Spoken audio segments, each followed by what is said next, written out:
we were discussing different things, and then I noticed that the pictures that are on the wall are not necessarily of the people that you've discussed in the book. So I'm interested in how you know, how you came upon the pictures apart from the... Well, those pictures that are that I made, those drawings, are any picture of a first-generation person that I could get. I drew. I took a picture.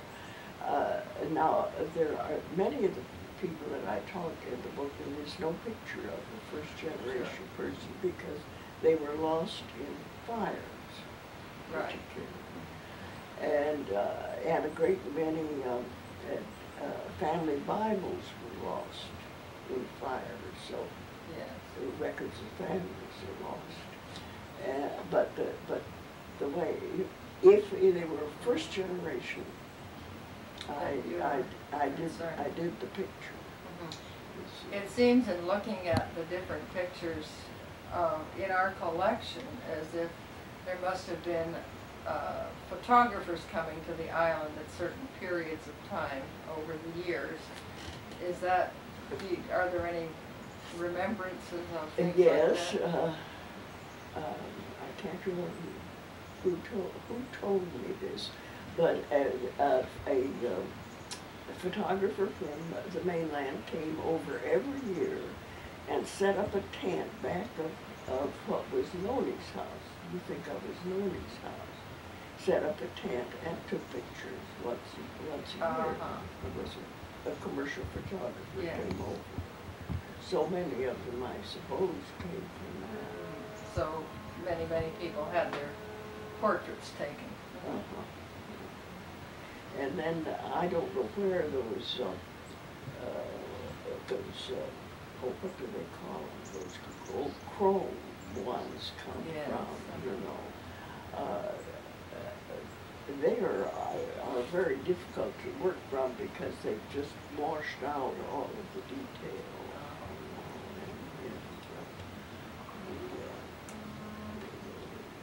I much prefer the poorest kind of a photograph of some kind to work from than any of those big old chrome things.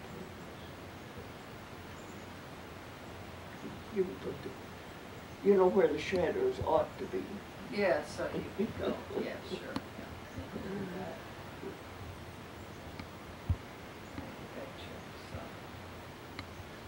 Oh, we were going to talk about the family that lost their name. It was a family by the name of Beaver, and they were French Canadians. And I find that they were caught. They were here by 1860 because they're in the 60 census, and but they had come through New York. You could tell from the birthplace of the children.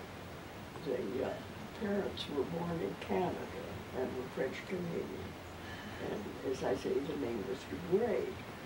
Well, the Irish found Beaver very difficult, and finally someone said, "Oh well, that's just French for O'Brien." So they became the O'Briens, and all the land records are in the name O'Brien. And they accepted that, and they have been O'Briens ever since. But I noticed in the cemetery that Rosalie Beaver, who was the mother that came from Canada, she is buried as Rosalie Beaver. That's what her stone says. But all the rest of the stones of the family in the cemetery are O'Brien. Right, and that continued down to, was it Wilfred O'Brien? Yes, Wilfred. So he was of that family. Oh yes, yes, he was of that family. And are there more then, or is that the end of That the was, line? he's the last O'Brien on the island as far as I know. And he had no children. And I knew Wilfred, of course knew Wilfred, but, he's the only one of the O'Briens. Their family lived out on the point at one time. Oh, A whiskey point. oh, they did. That was where the town was. And were they fishermen too? Oh, yes, they Uh-huh. they were fishermen. But you know, when we say fishermen and farmers, the farmers fished and the fishermen farmed. Sure. You know, you can't really, but the Greens, as a matter of fact, they fished on Greens Bay when they first came and didn't farm, and then they farmed when the fishing gave out on Green Bay and they moved up onto the King's Highway. Then they took up land. Then they were farmers, essentially, from then on. And Vesties were always farmers rather than fishermen, though they did some fishing. But on the other hand, Black John Bonner, who everyone thinks of as a sailor, it was also, they farmed that land. Yes. And one thing that's interesting is the things that are valued in a society, and the highest praise you could give a man, and this phrase recurred over and over again. He was a fine sailor man, and that's the highest praise you could give a man. Much higher praise than if he was a good farmer, but he was a fine sailor man. That's always said of Black John Bonner and of his oldest son, Manus Bonner. Manus Bonner was a fine sailor man, too. And another one that is always spoken of in that way was Tip O'Neill. Tip's name was Harrison. I don't mean O'Neill. I mean Tip. Miller. What? Miller? What? Miller. Yes, Tip Miller. Yeah. Tip Miller. Now that was a Mormon. He was of the Mormon Miller family. Was he George Miller's? He was George Miller's son, and he was Joshua Miller's brother. Joshua Miller was the sheriff at the time Strain was killed. He was the Mormon sheriff. And George Miller is always called General Miller. So I'm sure he never was officially a general. And Tip was a younger brother of Joshua. But he stayed on. He was allowed to stay on. And he was the first Coast Guard captain, was Tip Miller. And you've, of course, heard over and over the story of when the Mormons set the two Martin brothers afloat. You've heard that story over and over again, and it ends with, at the last minute, someone threw an oar into the boat. So they had one oar, and that was Tip Miller, is the one that threw the oar into the boat for him. And then was he the keeper at the lighthouse in No. the harbor, or was he the life-saving? Yes, he was both. He was Both? Both. Both. He was the first, he was like people before he was, because the Coast Guard was started after Yes. the lighthouse. and he was the first Coast Guard captain. It's interesting that that Coast Guard, the captain was the only one who was paid. He had a volunteer crew that would get together when they had when they had to go rescue someone. when they had a wreck, he would get together his crew. But they were not, but I think maybe they were paid a few dollars an hour for what they did serve, but they were not regularly They paid. weren't salaried. They weren't salaried at people. all. Well, was the building that was out there then put up somewhere in Tip's time, or was that later? I don't The know. life-saving station. I don't know when that was, whether that was or not. And then the second Coast Guard captain was Big Owen. And then he became the head of the operation later, did he? Well, he followed Tip. Tip Norton, he was the second one. And he lived out there. It had the house that Big Owen lived in is still out there. Yes, that's one we had on the house tour a few years ago. Yeah. Now, is Big Owen the one that used to bury his checks from the government or his payment? Is that? I don't know. I don't know who that. I've heard the story that he retired and had ever so many uncashed government checks of some sort. And then they tried to get him to cash them, and there was always a trouble. And when he retired, there was a whole cellar full of such things, or you know, some legend or other. No, I don't know whether that was Big Owen or not. Well, then Tip Miller, what is the connection between the Tip Miller and Miller's Marsh? Is there a connection? He had a trail that went, he had a walking trail to the lighthouse when he was lighthouse keeper. The road, there was no road down there. They brought in their supplies by boat. But he had just a trail, and it went right by Miller's Marsh. And also later, he bought that land. That land belonged to Tip Miller, and I found in the land records. Oh, I see. At one time. So that's Miller. That is his marsh. I see. So there's an indication that Tip worked at both lighthouses?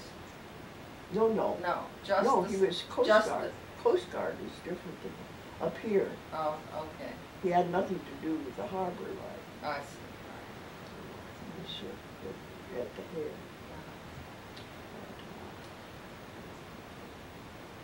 And he had married a relative of the Bonners, is that He was correct? Sophia Bonner's sister. He married. Well, their maiden name was Harkins. And then their father died, and their mother made a second marriage, who was Mrs. Connors, who lived in the hotel house. But those two girls were from her first marriage, and Pat told me that they were very ashamed of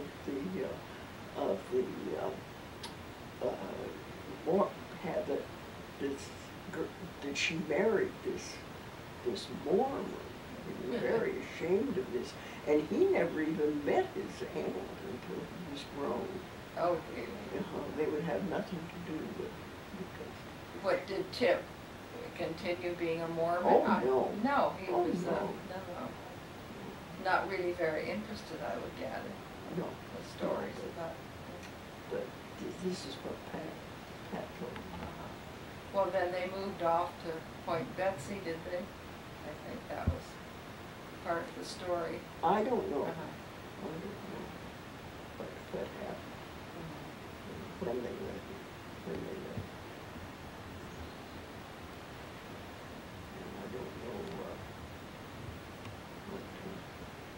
look it up and see what census is.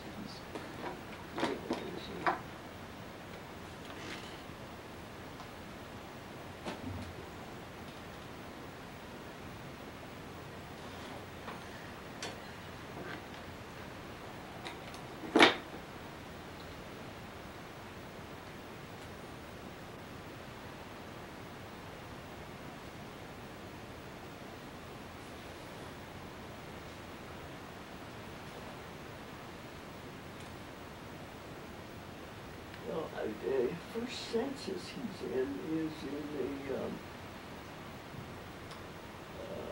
Tipler is in the 1870 census. And he's lighthouse keeper at that time.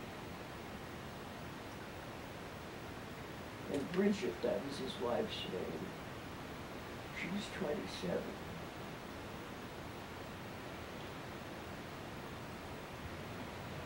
And then in the 80 census, he gives his occupation as Cooper. Oh. I certainly didn't know that.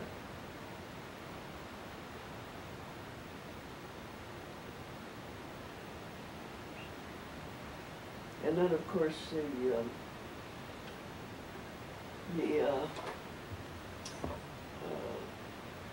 90 census is lost, so we have no record yet. And that's the last census record we have. I don't think they're in the church record.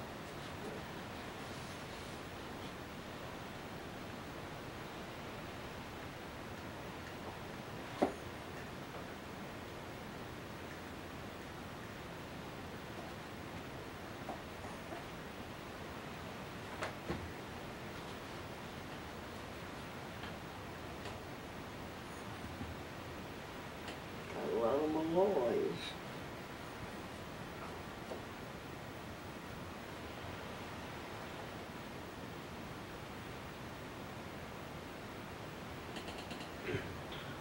Well, the church record shows that Harrison Miller, that in July '73, Julia Miller was baptized, and her parents were Harrison Miller and Bridget Harper. And the last record is in '70, and then there are no more records of it.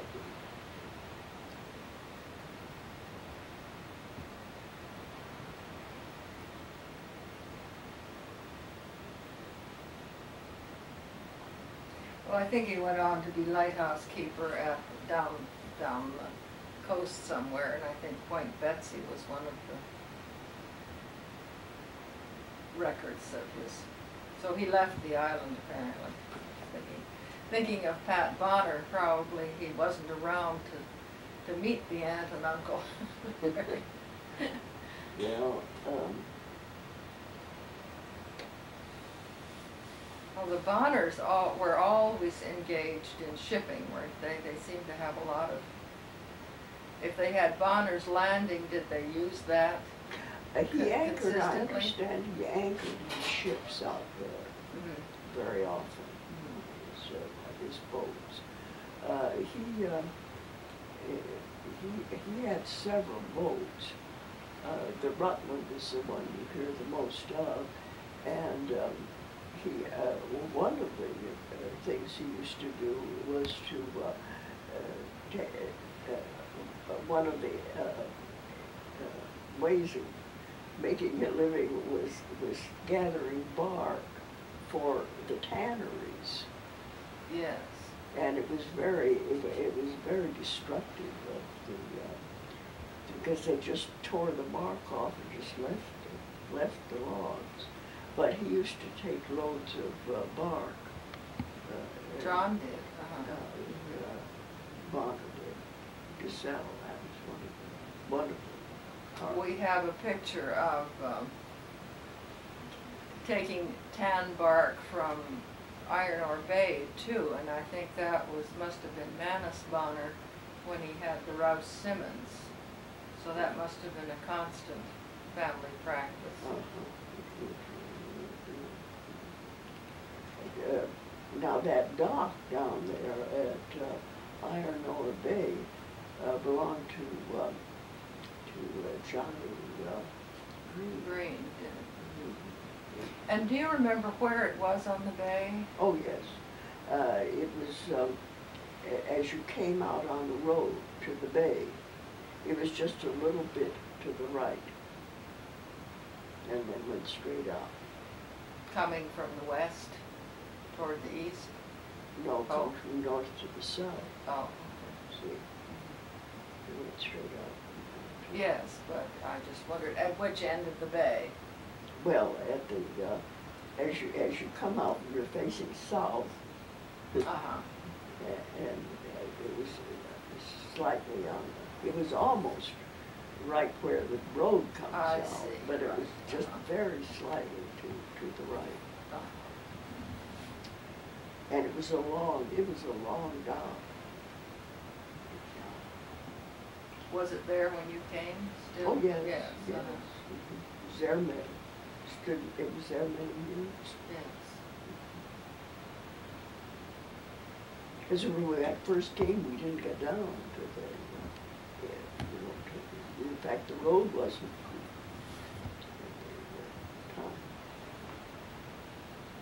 down to There was no road from the end of the railroad activity then? No.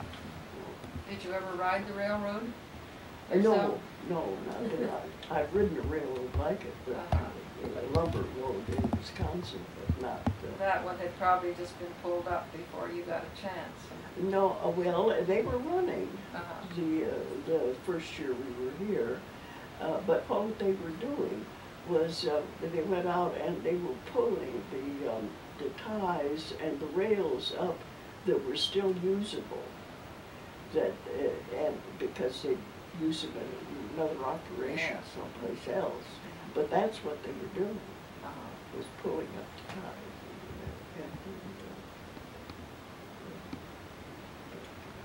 But they still went out and came back.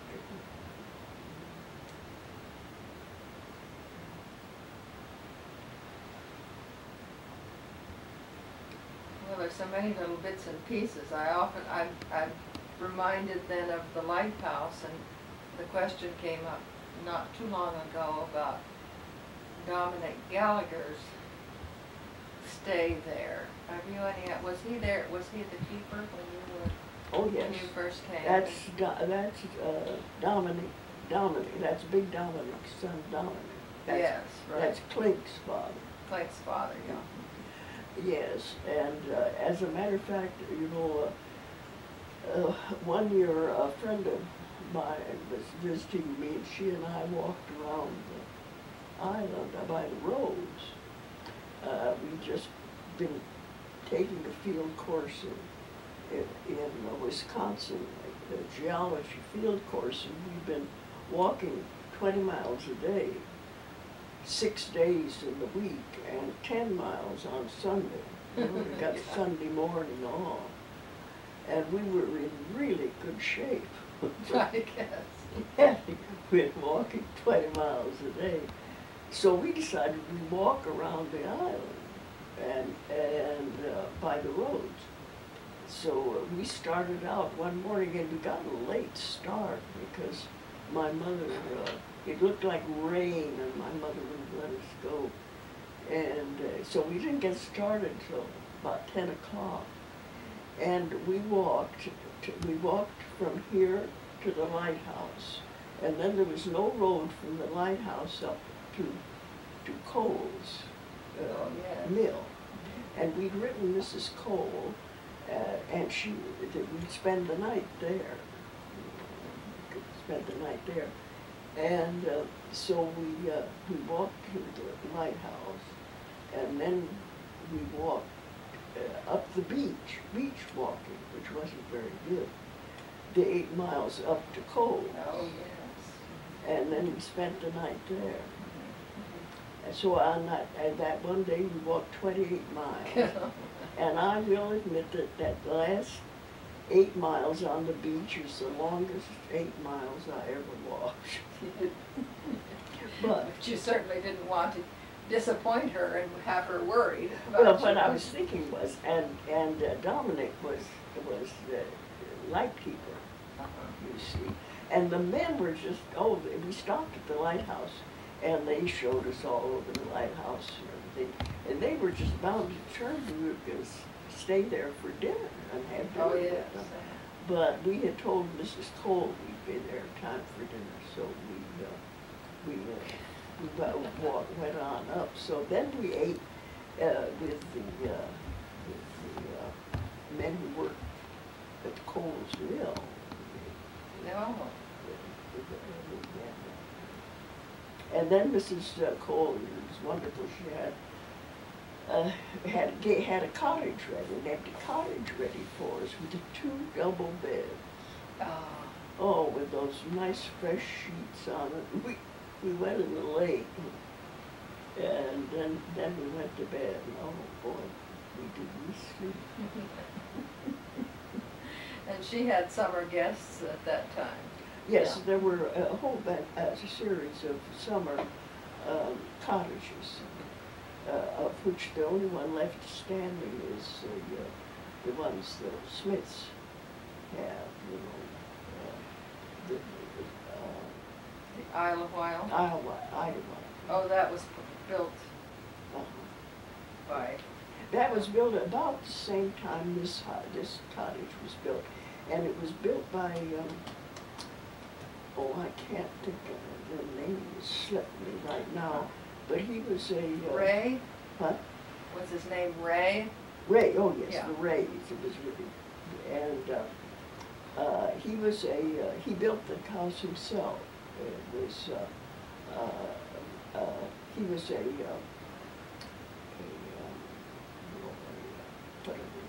teacher in high school teacher. Yes, I've forgotten whether he was physical education. And what he taught was shop. Oh, I see, yeah. He was a shop teacher. Shop teacher, yeah. And so he built that house himself. It was built about this time. As a matter of fact, my father knew that family. See, my father was assistant state superintendent of schools, and at one time he had been a county superintendent of LaSalle County, and he had this Mr. Ray's father was a teacher. Oh. And he had him at one of his, he knew him through school business. Right. So, that was a family. But there were other cottages, which there was one owned by some judge in Chicago, and I've forgotten his name. And then there were others which Mrs. Cole rented. And then there was what became Lowe's Lodge. That was built by the Coles. It was a... You mean Idlewild? No, it was on, is it on Lake Gennesaret? Yeah. Oh, that's down on Lake Gennesaret. Well, that's where the German army used to stay. Oh, did they? See, they used to camp down there. Oh.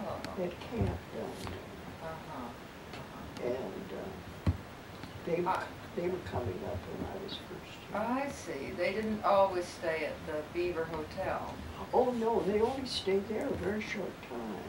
And then they went down to They found the other down area. at the other end, down at Lake Gennesaret.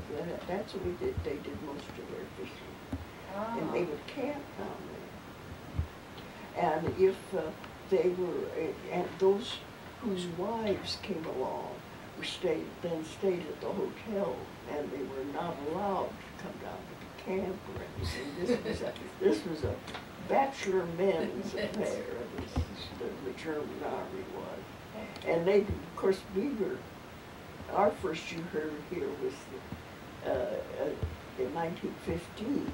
And by that time, they didn't like being called the German army because, after all, we were at war with Germany. And they tried to live down being called the German army, but it stuck. But they were acquaintances of Protar, is that correct? They had been, yes, Yes. they'd known him in Davenport. And And they were almost all German. yes. But while they were in the island, they took Irish names. Oh, really? And in the, I noticed it in the hotel register that you have at the museum, they signed their name with the Irish names. Oh, really? Yes, I recognize Oh. those. That's right. What kind, can you recall any of them? Oh. Well, I remember one was an O'Brien, but I Uh-huh, can't remember the rest of them. But they took those names and insisted on being called by them While they were here. Uh-huh. What a real vacation. Yes. Well, now, when you walked down and took your tour, do you suppose that was in the 1920s, or when would that have been? Well, let's see, well, I can tell you exactly, because, let's see, it was in 24. 1924. Because it was just after I'd taken this field course, which was, Well, then, did you continue up the east side? Was there some kind Yes. of trail into? there was a road, it was, The, not the present the road. trail today. road. Well, there was A one-track road. That isn't the road we came up the Fox Lake Road. Oh, I see. See, the Fox Lake Road was through from Nomad. Huh. And we came up that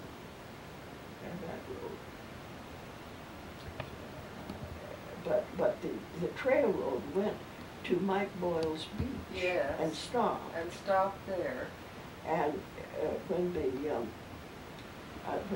Irish came up to church, they walked the beach up to Mike Boyle's, up to that north end of Sand Bay, and then took the trail road up. Yes. But they had no road down to. But now, was there a trail, for instance, from what we now call Hannigan Road down to Nomad?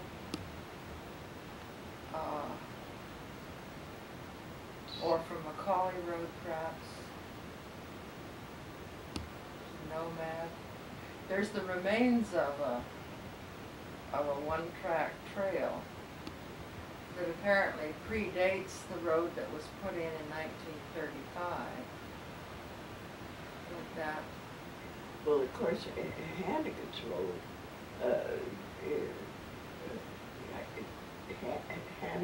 Hannigan lived on that road. Yes. And you see, the King's Highway, as a matter of fact, I find in my note that of course, the Mormon map shows the King's Highway going through St. to Lake Genazareth. Yes. And I find it in my notes, in several notes, that that was still passable as a trail clear through to Lake Genazareth for quite a long time, because people speak about using it. But not within your memory. Not within my memory, no. And there was evidently a trail on which the oxen dragged materials to Sweet's Mill. Yes, and that was not a road. That was a railroad. A railroad. It was on rails. Wooden rail. But the cars were pulled by oxen or horses. I don't know which.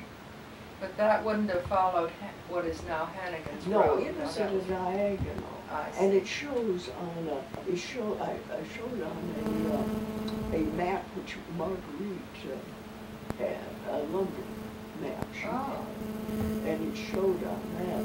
And I remember Cashman telling me that you could see it from the air.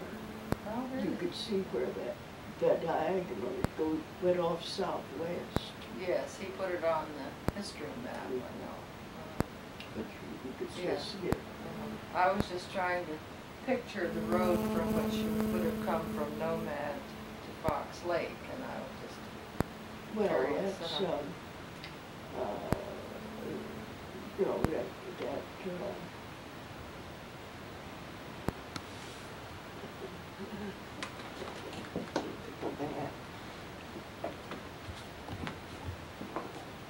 and just how this road goes. See, this,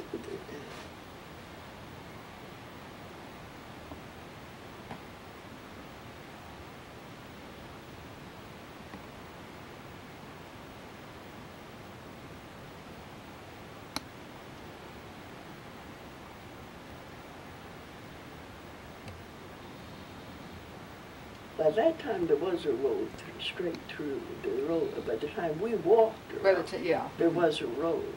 Mhm. And it's the same road as we have today. Yes, And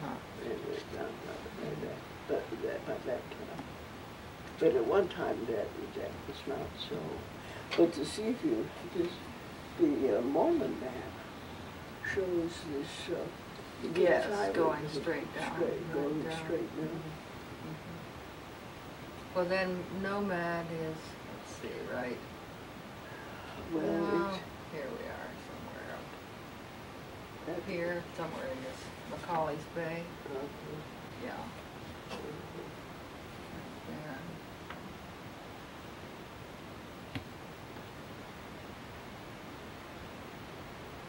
Well, I wonder if you made it back in one day. Oh, Yeah. it was a short trip. Short Nothing. trek It was on the only way back. 14 miles. Oh, That was a to very be- short trip. To go back again.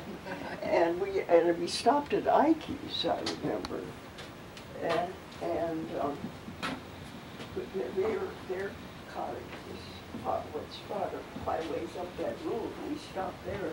Mrs. Ike and put up a very good lunch for us. But Mrs. Ike insisted on staying for lunch, and she fed us something that I found absolutely inedible. I may see if you ever heard of this. Soft-boiled eggs on mashed potatoes. That's what and I just, you know. That was different. So I just had. No, I've never heard of it. So then, when we started out in the afternoon to come on up, and we still had this lunch that Mrs. Cole had put up for us, and so we were afraid that we didn't want the Ikeys to see us eating anything else.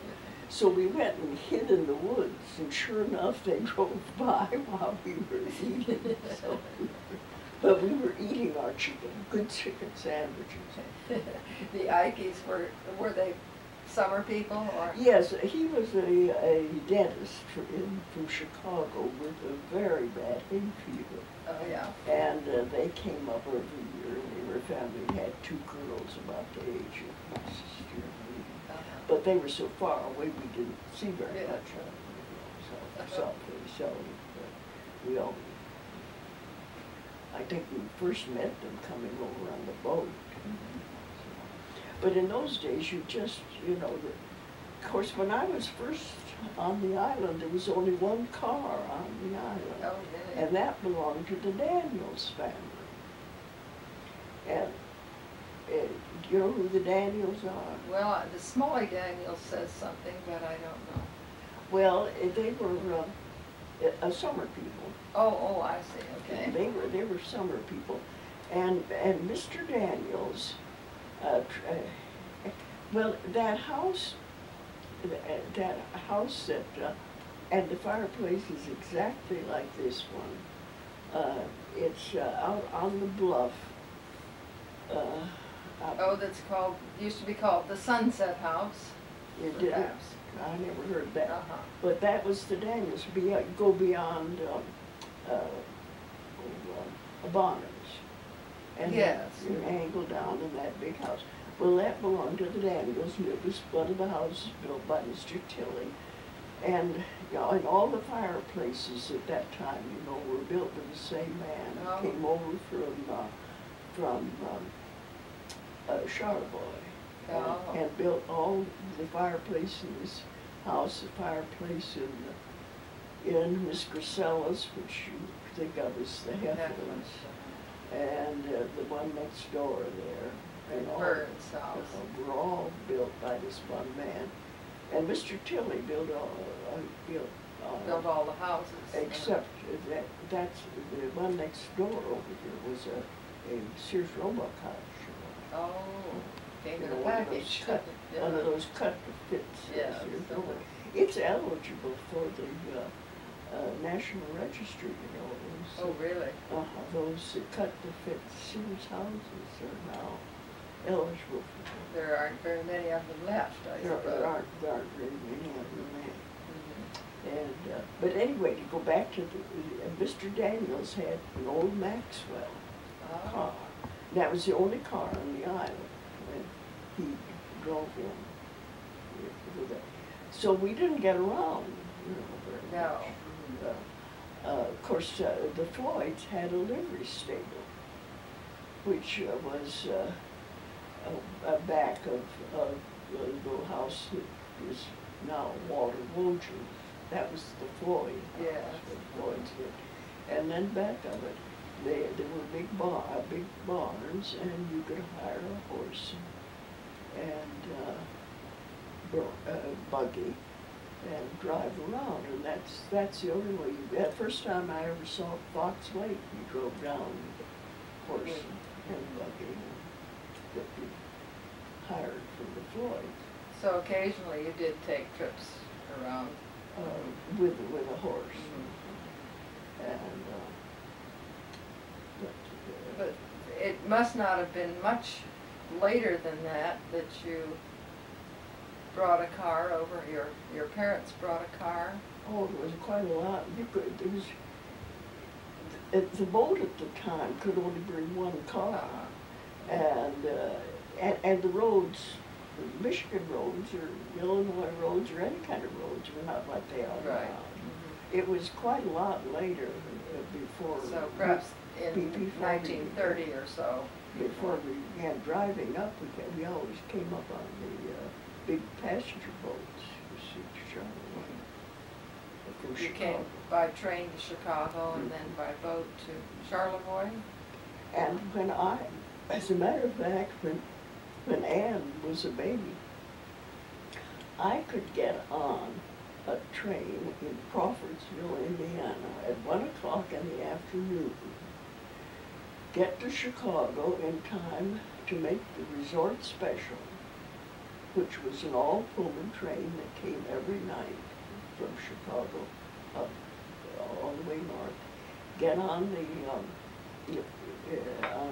the resort special, get up the next morning, have breakfast on the train, get into Charlevoix in time to make the Beaver Island boat. And I would be on Beaver Island less than 24 hours from when I left Crawfordsville. That's remarkable, isn't it? So you can't do that today. No, you couldn't do that. But sometimes you came by boat and sometimes by train then. Yeah. Yes. Later by train. Later by train, Yes. because. Oh, but to go back to the Daniels family, Mr. Daniels, he had about 20 acres of land out there, and he got the land in trade for $10 and a saddle, a Oh, horse's saddle, and $10. And then he couldn't find the land. He was several years hunting around until he finally found Beaver Island and found the land he traded for the saddle and the $10. I wonder who gave it to him. Well, I don't know. He lived downstate someplace, and I forgot where. And he had a teenage daughter that swam from in front of their house to High Island. Oh, really? Of course, the rowboat went along with it, but she swam. Well, that's a good distance. It's a good 4 miles or more, isn't it? probably more from there.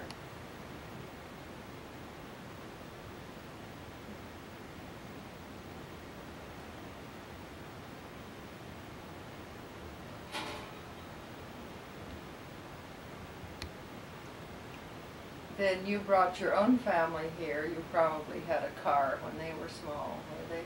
Did you? When you're... Oh, yes. Uh-huh. Yes, we came up by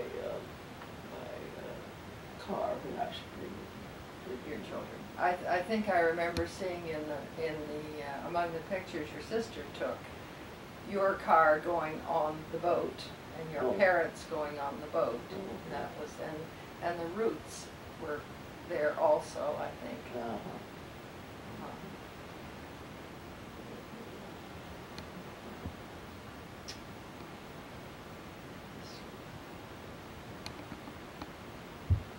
Yes, the one year, but and then what we used to do when my husband had only 2 weeks vacation, and what we used to do, I used to spend 4th of July at home, and then the children and I would come up and spend the summer, and George would drive us to Charlevoix, and then take the car back because he needed the car in Crawfordsville. So we'd be over here without a car. Oh, you yes. see. And then he would come up when he had his vacation, the last 2 weeks. He'd take it the last 2 weeks of August. But one year he wrecked the car on the way up. A man without lights came out at New Buffalo and hit him broadside. When he got out of the car, he thought he'd never drive it again. But he carried his insurance through the RRWs, you know, for whom he worked, that big printing company. And so they took care of getting it fixed up, and now they put pressure on the people to get it done, so we had to go back in. And at that time, I had the 2 children, and I had my mother, always had my mother with me, and when I always brought a maid with me to help me with the children. So here George arrived without the car, and the talk in the net houses all around harbor was how much it was going to cost Collar to get his family home if he didn't get the car to drive them down in. There were great estimates about how much it was going to cost Collar to get his family home. About place names.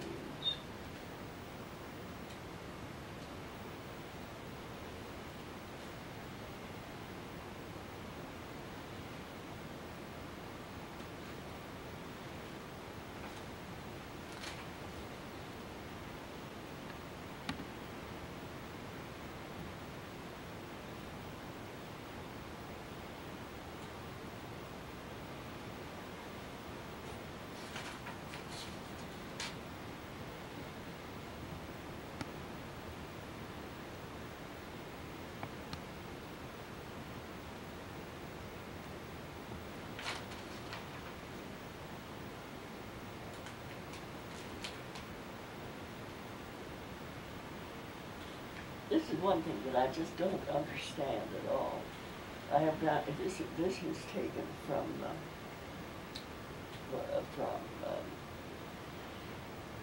Lawrence's tape. Gull Harbor will never be the same as it was because it is filled up. It was once a good harbor and sailboats kept there. The people used to come there for skating. It was in the 1880s and 90s that the old gravel pits of Gull Harbor were laid. The gravel was taken out and to build roads. And then I put in parentheses after this, how can this be true of Gull Harbor? The bedrock is almost to the surface there, and it's the only place on the island where the bedrock is near the surface. And I don't see how Could that... there not have been deposits laid upon no. upon that? No. And anyway, if it was once a harbor, how could it be? How could it have changed? How could it have changed? Yeah. How could that be? By, not just by the washing of something in and out, or... And the old road by Roy's, you know, this down here, was a public road. It had been an Indian road used coming from Garden Island. Near the Heidies was what was called the Winter Road, used to haul wood from Garden Island. Oh. And then another, this is from Lawrence, continued. The McCullough House was a beautiful mansion. Quote, it was part log and part lumber and burned down around 1902. It was lived in until then. Bid Sendenberg was born and raised in the McCullough House. I've heard that many times. Huh. I put that in there. Near it was Dr. Johnson's house. And then in parentheses I put here, this is a serious discrepancy here, for later he talks of the Johnson house being at Font Lake. Mrs. Williams in Child of the Sea also said the Johnson house was at Font Lake. Yeah. Also, if Bid was raised in the McCullough house, it was burned later than 1902. Yeah. I mean, there are discrepancies. Yeah, that's right. First clearings was cleared by the Mormons. It used to be the baseball diamond 50 or 60 years ago. But I think it was clear when it was surveyed. It was cleared by the Indians, I think.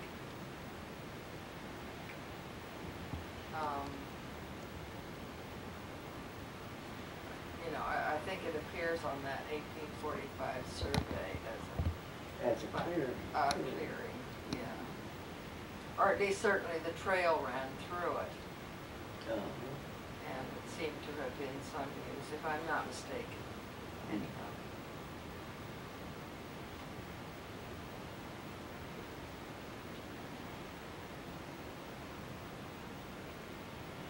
And then, but then when they got to Font Lake, Lawrence said, he talked of the Johnson house, saying the Johnson house overlooked Font Lake and stood to the west of the sand dune here.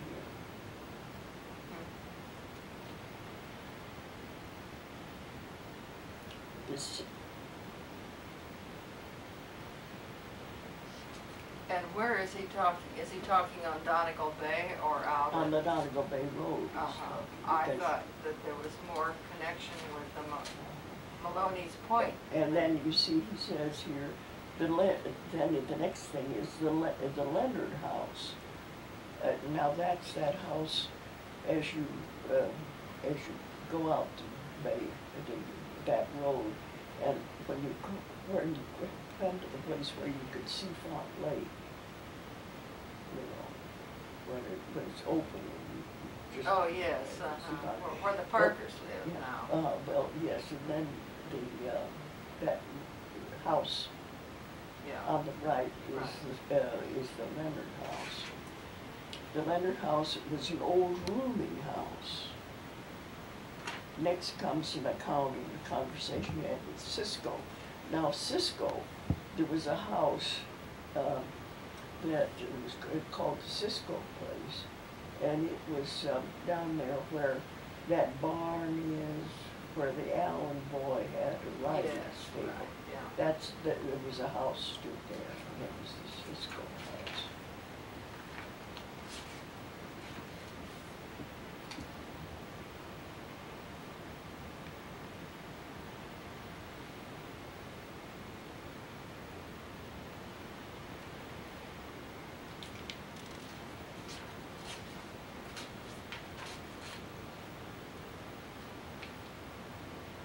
digging across Font Lake, Lawrence pointed out a floating island, once off Maloney's Point. When there was high water in 1952, it floated to its present position. It's remarkable.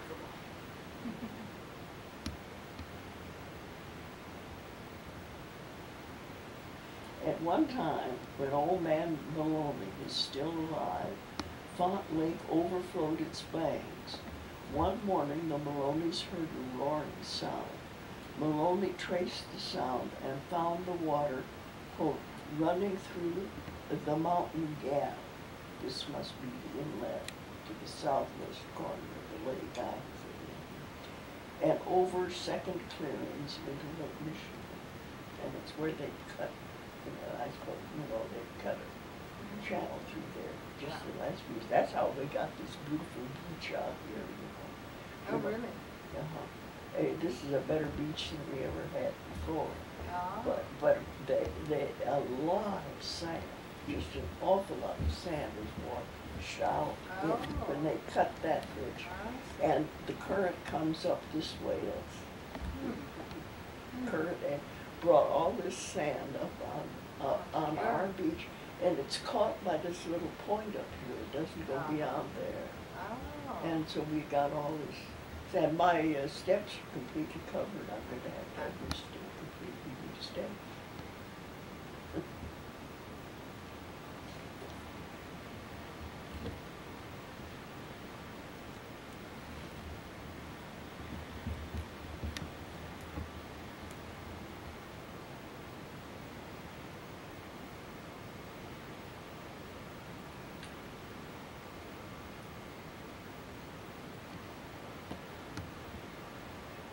The creek at Cable's Bay, now called Cable's Creek, was the Jordan River of the Mormons. Now they call the one at Sand Bay the Jordan River. Here at Cable's Bay is where Cable lived. And he went on to say, Lawrence went on to say, that there was a Mormon graveyard there. I've heard that somewhere. Well, that's where they said it was near that. See, after they forced Cable off, the Mormons lived down there. Oh, a Mormon graveyard. Oh, Mormon graveyard. Well, I've heard that there is a graveyard. Huh. But I assumed it was a part of the colony. But did he give any indication as to where it would be? No, he didn't give any indication of just where it was. But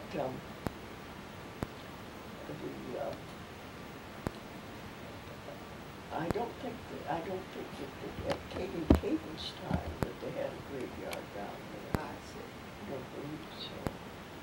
You know that Cable's grandson is still alive, because I still heard from him at Christmas time. I heard from him this last Christmas. Really? You got him on the, Well, we have Bruce Cable, but I think maybe it's somebody else that you're... Yeah, well, he's the one that is a lifelong member of the Historical Society. Oh, yes. His name is on that plaque. Oh, yes. He lives in Columbus, Ohio. Right. He's getting on. He's in his 90s And he's still living. Yeah. I can't recall his name right now. What do you know about the Cable settlement continued then? Did it, the Cables themselves kept their establishment? Oh, yes. Cables came back, and as a matter of fact,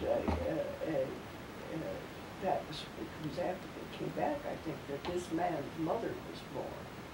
Yes. Oh. And the census shows them down there. But eventually, Cable, they moved to Mackinac Island. Yes, eventually, but they were there for quite a while. Yes, they were there for quite a while after the Mormons left. Well, was it sort of a generally dispersed settlement, do you suppose, or it's hard to envision the settlement at Cable's, you know, at Cable's Bay there. To Well, me, are there any remains? The settlement was up at kind of at the north end of Cable's Bay. Oh. It was not in the center. It was kind of up there at the north end. And they had, and of course, there was an Irish settlement there. Then after the Cables had gone, because now the 1866 party landed at Cable's Bay. And settled there? Or? Well, no, they didn't settle there, No, because but they they just were landed coming there. to meet their relatives. Yeah. You know, so they went where the relatives were. But, and another thing, and the earliest land that many of these people signed for, which is down around there, is on Lake Genazareth. Yeah. And what it was, they never proved up, they never completed it, because in the, see, it's the National Records that where I got my information about the land in Washington, in the land office. And they will have in pencil that they arranged to buy it, but they never completed it. And they didn't. By that time, they decided to go someplace else. Yeah. But they first settled on Lake Genazareth. And then Mrs. Vesti, I was still living when I started this, and she was at that time the oldest person on the island. And I talked to her a lot. And that family, she was the stepdaughter of Salty O'Donnell, who's different than Salty Gallagher. Yeah. You know, there was this Salty O'Donnell, and he was her stepfather. She was second generation. And as a matter of fact, her mother is famous on the island because she married two Anthony O'Donnells. Her first husband's name was Anthony O'Donnell, and her second husband's name was Anthony O'Donnell. And Salty was the second husband.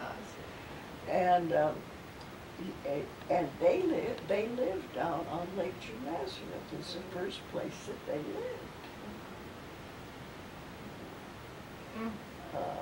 Then eventually, later, they came up to Sand Bay, to Greens Bay. But at first, they took over. There were these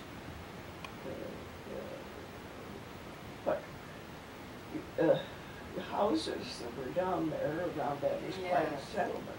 You see that when the Mormons, before the Mormons forced all of the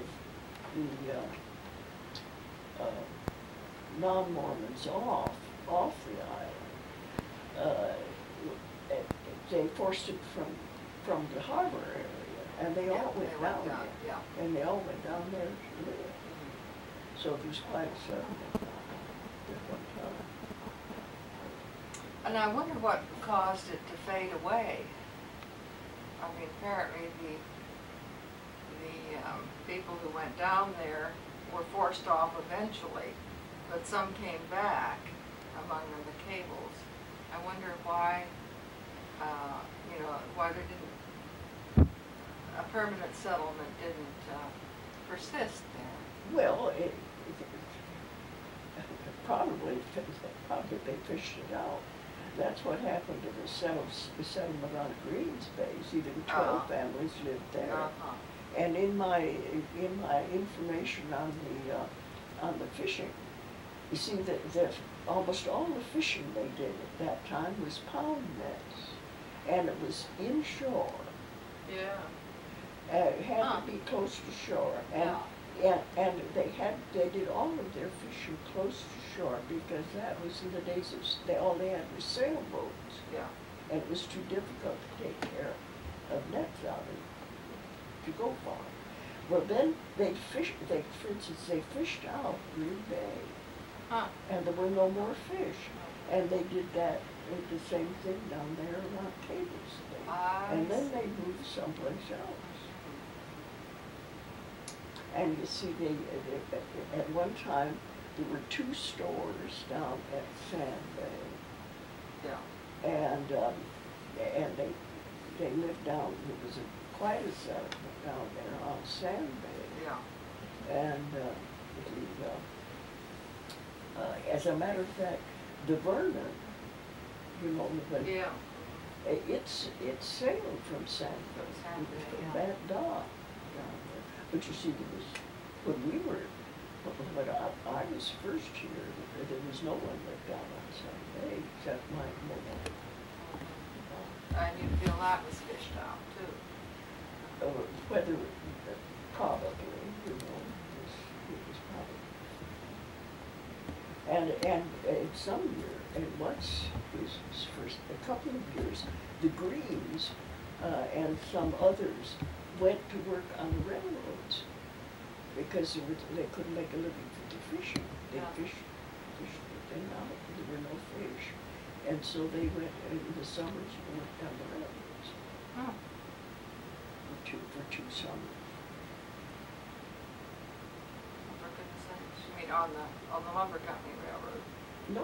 Oh, they went to the mainland. They were building the railroads, and they went, some of them went up into Canada and worked on the Canadian railroads going west, as well as the American railroads were moving west. And it was always, you look at all It was these guys always work. a seasonal job for them up there. I see. And the Martins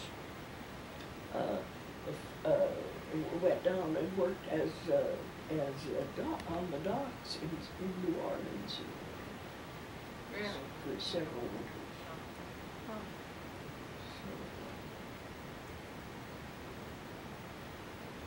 But and you know, this, I told you about this picture, Oh, hell. that picture, when Mary Ellen landed at Cables Bay from Ireland in 1866, she had that picture with her. Oh, and then she gave it to you? No, No. and Johnny Andy did it. Oh. Noni had it. Oh, yeah. And was very proud of it because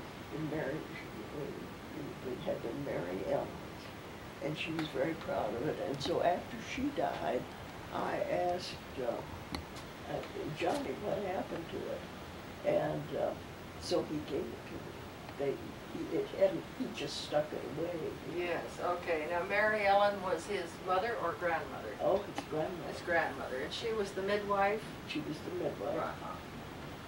She was Captain Roddy's sister. Did she bring her midwife skills with her, do you suppose? I suppose she did. I don't know. I don't know whether I'd have to figure out how old she was before I said that, before I could commit myself on that. She, as I say, she married pretty soon. See, she married Barney Gallagher, the son of the Gray Gallaghers. And that's Johnny Andy, that's The Gray.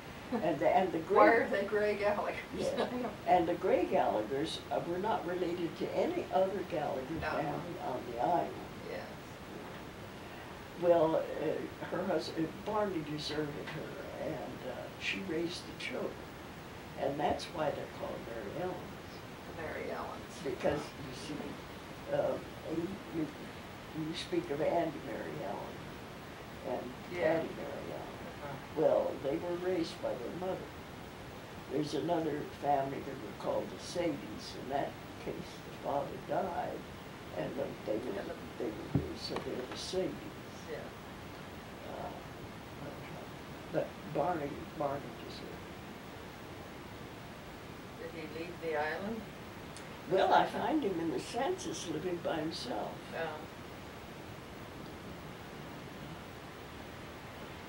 That's happened. He probably deserved it. They were a family, that was a family that worked in the mines. In, Prior to their coming here. Before they came here. As a matter of fact, Barney, just as a child, worked in the mines. Oh. Children.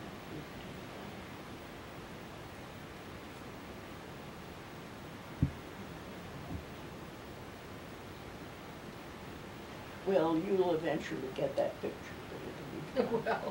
Well, I like to have it myself. we must have it thoroughly documented. But I do think, you know. Long story of its. And she had a couple of other pictures, but a bit or two. She must have had them rolled up. But she came with that 66 part. It's interesting to imagine what people brought with them, isn't it?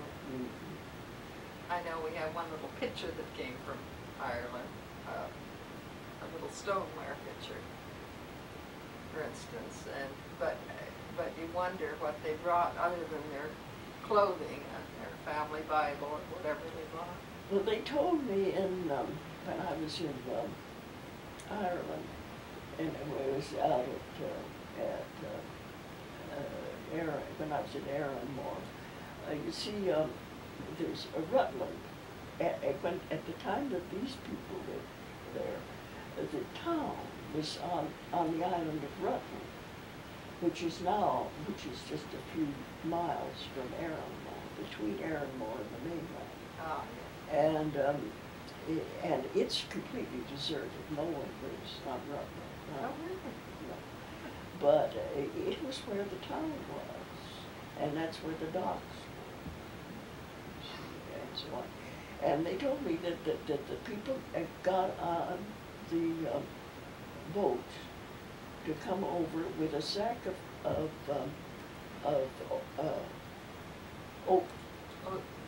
oatmeal, carrying a sack of oatmeal. And then you see they had to furnish their own food. Yes. And they right, cooked it on the decks. But and oatmeal is what was it, yes. So they probably brought they probably had very little else to bring. Mm-hmm.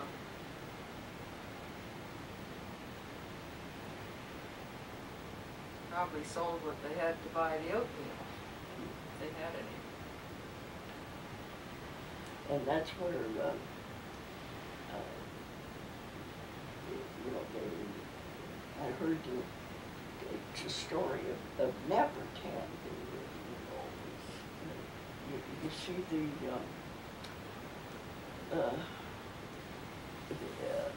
Big Gallagher, Big Dominic, and not Big Gallagher, he's a Tyrone, from County Tyrone, but Big Dominic and Big Neil and Big Old were brothers. And their mother was Kitty Gallagher, who lived to be 103. Oh, yeah. You know, you've heard about her. Yeah. Well, her husband, of course, she was a widow when she came, but her husband was Nappertan. He was named Nappertandy. And the reason he was named Nappertandy is because, you know, Nappertandy was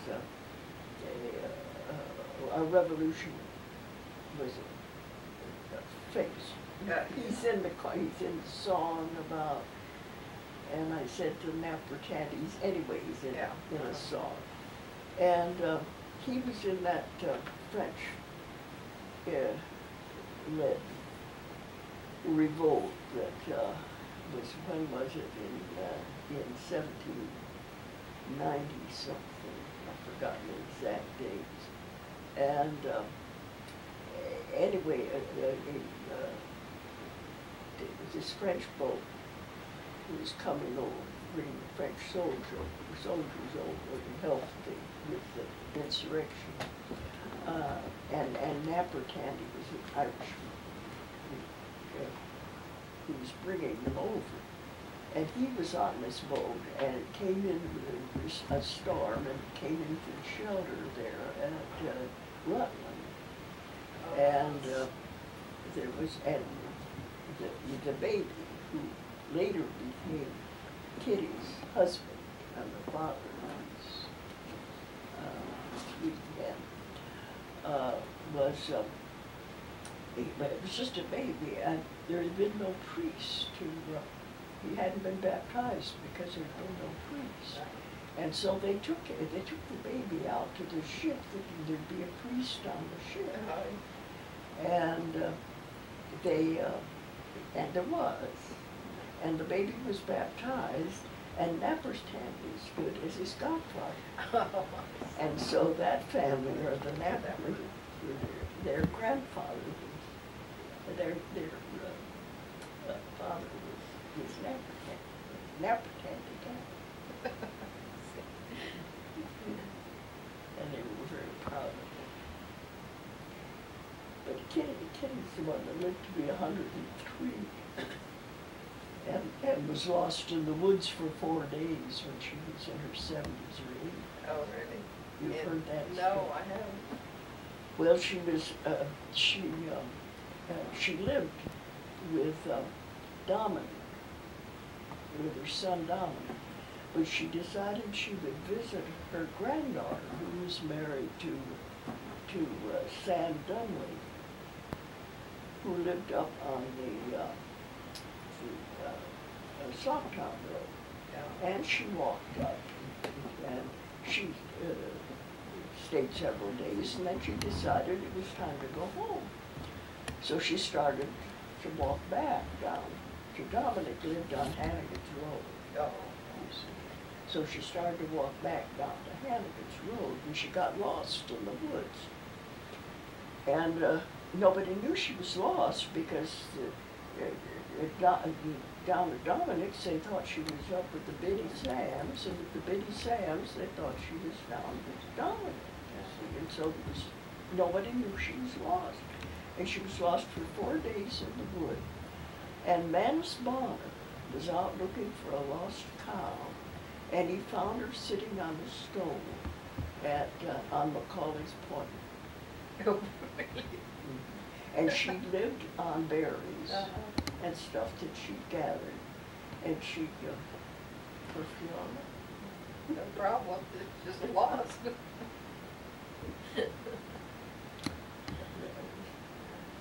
That's an often told tale.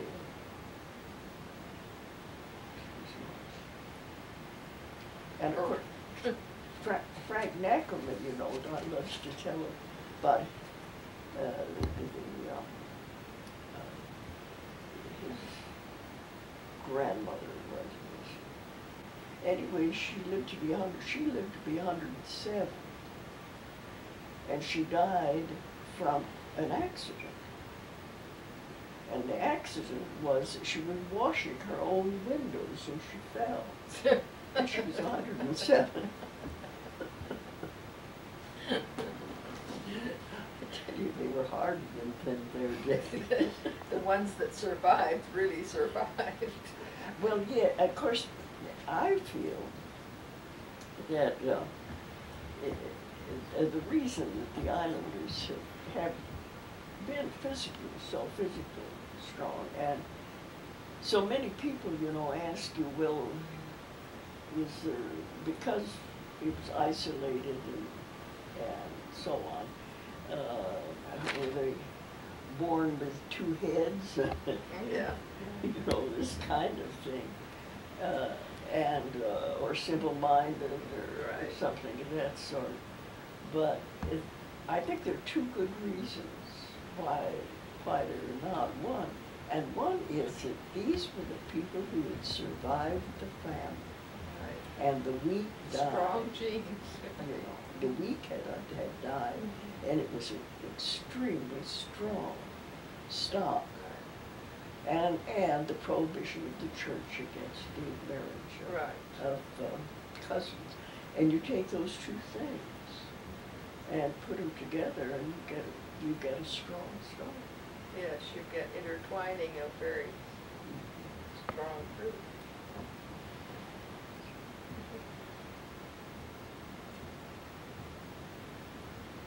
Of course, there was some marriage of cousins. Well, that doesn't necessarily have to be But it, a problem. well, if the stock is strong, Yeah. it's not. You could multiply the strength. Mhm.